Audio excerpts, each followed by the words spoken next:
अस्सलाम वालेकुम, this is ODA foxtrot from defence outpost. तो आज हमारे पास दो काफ़ी ज़्यादा इंपॉर्टेंट टॉपिक है। पहला जो है वो पाकिस्तान एयरफोर्स के J-10C एयरक्राफ्ट से रिलेटेड है, जिसके ऊपर एक नए टाइप की मिसाइल को फाइंड आउट किया गया है, उसके ऊपर बात करेंगे। साथ ही साथ बांग्लादेश की JF-17 थंडर ब्लॉक 3 एक्विजिशन को लेकर कुछ डिटेल्स सामने आई हैं और कुछ क्लेम्स किए जा रहे हैं, उनकी डिटेल्स को भी आज हम लोग इस वीडियो के अंदर डिस्कस करेंगे। लेकिन अगर आप लोगों ने अभी तक चैनल को सब्सक्राइब नहीं किया हुआ तो please make sure to like this video and do subscribe to the channel. तो कुछ काफ़ी ज़्यादा रिप्यूटेड और ट्रस्टेबल सोर्सेज की तरफ से, मीडिया हैंडल्स की तरफ से, वेबसाइट्स की तरफ से ये चीज़ क्लेम की जा रही है कि बांग्लादेश और पाकिस्तान एक डील को फाइनलाइज करने वाले हैं, जिसके अंदर बांग्लादेश को 32 के नंबर में JF-17 ब्लॉक 3 प्रोवाइड किए जाएंगे। और इस डील की जो निगोशिएशन है वो पिछले ही दिनों जब बांग्लादेश की मिलिट्री की हाई लेवल डेलीगेशन ने पाकिस्तान आर्मी और एयरफोर्स के हेडक्वार्टर्स का दौरा किया था, उसी टाइम ये चीज़ फाइनलाइज की गई थी या डिस्कशन में थी। तो ये जो 32 के नंबर में बांग्लादेश JF-17 ब्लॉक 3 अक्वायर करने वाला है, ये स्पेसिफिक नंबर, इसके पीछे वजह क्या है वो ये है कि बांग्लादेश एयरफोर्स की इन्वेंट्री के अंदर F7 या J7 जो चाइनीज फाइटर इंटरसेप्टर एयरक्राफ्ट हैं, जिनको बांग्लादेश मेजोरिटी के अंदर अपनी एयरफोर्स में यूज करता है, वो J7 भी तकरीबन 30 to 35 के नंबर में इनकी एयरफोर्स की इन्वेंट्री में मौजूद है। और सेम नंबर जो है वो मैच करता है JF-17 ब्लॉक 3 की प्रोक्योरमेंट से बांग्लादेश के लिए। तो बांग्लादेश, जैसे हमने पहले प्रिडिक्ट किया था कि JF-17 ब्लॉक 3 से अपने पुराने जो J7 सीरीज के फाइटर इंटरसेप्टर्स हैं उनको रिप्लेस करने वाला है। और जिस तरह से पाकिस्तान एयरफोर्स के अंदर JF-17 को एक बैकबोन की हैसियत शामिल है, तो उसी तरह से J7 भी बांग्लादेश की बैकबोन की हैसियत रखते हैं। तो जब J7 को JF-17 ब्लॉक 3 से रिप्लेस कर दिया जाएगा तो एसेंशियली जो JF-17 ब्लॉक 3 है वो बांग्लादेश एयरफोर्स की भी बैकबोन बन जाएगी। तो इंशाल्लाह फ्यूचर में जब जल्द से जल्द ये डील पाकिस्तान और बांग्लादेश के दरमियान फाइनलाइज होगी तो इसकी जो सिग्निफिकेंस और वर्थ है वो दोनों ही कंट्रीज पाकिस्तान और बांग्लादेश के लिए बहुत ज्यादा है। और ये जो ऑर्डर 32 का है, ये अब तक के JF-17 के जो एक्सपोर्ट ऑर्डर्स हैं उनमें से सबसे बड़ा ऑर्डर होगा अगर इसको बांग्लादेश ऑर्डर करता है, जो कि JF-17 की प्रोडक्शन लाइन के लिए भी ओवरऑल अच्छी खबर है, क्योंकि आने वाले टाइम में कुछ और कंट्री से भी ऑर्डर आने वाले हैं, ईरान से ऑर्डर आने वाले हैं, नाइजीरिया से ऑर्डर आने वाले हैं। और साथ जब बांग्लादेश के जो ऑर्डर्स स्टैकअप हो जाएंगे तो JF-17 की जो प्रोडक्शन लाइन है PSC कामरा के अंदर, वो अगले 7 से 8 साल तक कंटिन्यूसली एयरक्राफ्ट को मैन्युफैक्चर करके डिलीवर करती रहेगी और इसकी जो प्रोडक्शन लाइन है वो कंटिन्यू रहेगी। तो ये भी JF-17 ब्लॉक 3 के लिए एक काफी ज्यादा वाइटल सिनेरियो है। साथ ही साथ आज की अगर दूसरी इंपॉर्टेंट न्यूज की बात करें तो पाकिस्तान एयरफोर्स के J-10C एयरक्राफ्ट की एक काफी ज्यादा एक्सक्लूसिव पिक्चर हमारे पास निकल के आई है, जिसमें J-10C को देखा जा सकता है और सामने इसका जो वेपन आर्सनल है, वो तमाम वेपन जो इसके साथ इंटीग्रेटेड है और पाकिस्तान एयरफोर्स के साथ सर्विस में है, वो इसके सामने डिस्प्ले किए हुए हैं। लेकिन अब अगर आप इस पिक्चर के टॉप लेफ्ट वाली साइड पे देखेंगे तो वहां पर आपको एक सेंटेंस लिखा नजर आएगा, एंटी रेडिएशन मिसाइल या रेडिएशन मिसाइल। तो J-10C का जो पाकिस्तान एयरफोर्स के अंदर आर्सनल है, जो वेपन्स इसके साथ इंटीग्रेटेड है, उनमें जो अभी तक पब्लिक इंफॉर्मेशन के मुताबिक अवेलेबल चीज थी वो ये थी कि हमारे पास एंटी रेडिएशन की कॉन्फ़िगरेशन में हमारी anti radiation glide bomb kit थी, वो मौजूद थी। इसके अलावा कोई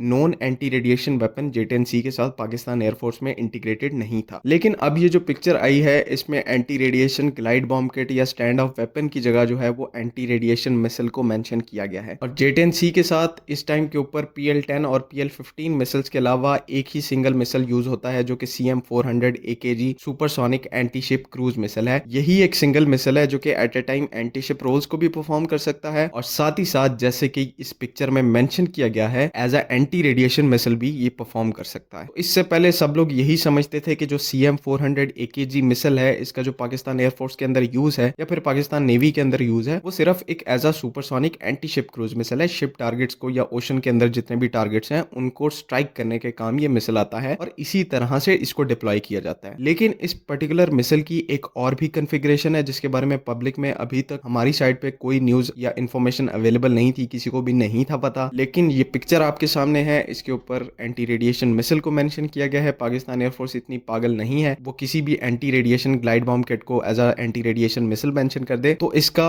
एज अ होल यही मतलब है कि CM-400 AKG को हम लोग as a anti radiation missile use कर रहे हैं, जिसके अंदर होता बेसिकली क्या है, सिर्फ इसका जो वॉरहेड है या फिर इसका जो सीकर है उसको चेंज कर दिया जाता है। इसकी जगह पर एक एंटी रेडिएशन सीकर लगा दिया जाता है, जिसके बारे में मैं पहले भी एक्सप्लेन कर चुका हूं कि ये ऐसा सीकर होता है कि जो रेडार से या एयर डिफेंस के रेडार से निकलने वाली जो रेडिएशन है उसको फॉलो करता है और पिन पॉइंट एक्यूरेसी के साथ उस टारगेटिंग रेडार को, किसी भी एयर डिफेंस सिस्टम के, उसको न्यूट्रलाइज करता है। जिसका एसेंशियली मतलब क्या होता है कि वो पर्टिकुलर एयर डिफेंस साइट जो है वो पूरी तरह से न्यूट्रलाइज हो जाती है, क्योंकि उसका टारगेट डेजिग्नेशन रेडार डिस्ट्रॉय हो जाता है, जो कि उसका सबसे मेन कंपोनेंट है। तो ये जो है ओवरऑल काफी बड़ी डेवलपमेंट है पाकिस्तान एयरफोर्स के हवाले से कि ना सिर्फ Pakistan air force ground based anti radiation weapons को यूज कर रही है फतह 2 की मदद से, साथ ही साथ अब प्रोमिनेंट एयर लॉन्च और वो भी सुपरसोनिक कैटेगरी के एंटी रेडिएशन मिसाइल्स को या वेपन्स को भी यूज किया जा रहा है। और ये जो तमाम स्टेप्स हैं ओवरऑल आप सबको पता है हमारी इंडियन एयरफोर्स के S-400 सिस्टम के खिलाफ जो तैयारी है, जो कि इन केस ऑफ वॉर अगर हमें एयर डोमिनेंस स्टैब्लिश करनी है तो इसके लिए ये जो मेजर्स हैं ये काफी ज्यादा जरूरी हैं और पाकिस्तान एयरफोर्स इन्हीं को सॉलिड बनाती जा रही है। उम्मीद है कि दोनों टॉपिक्स यहाँ पर क्लियर है। अगर इससे रिलेटेड कोई भी कंफ्यूजन है तो काइंडली कमेंट्स में जरूर पूछें। बाकी अगली वीडियो तक के लिए अल्लाह हाफिज।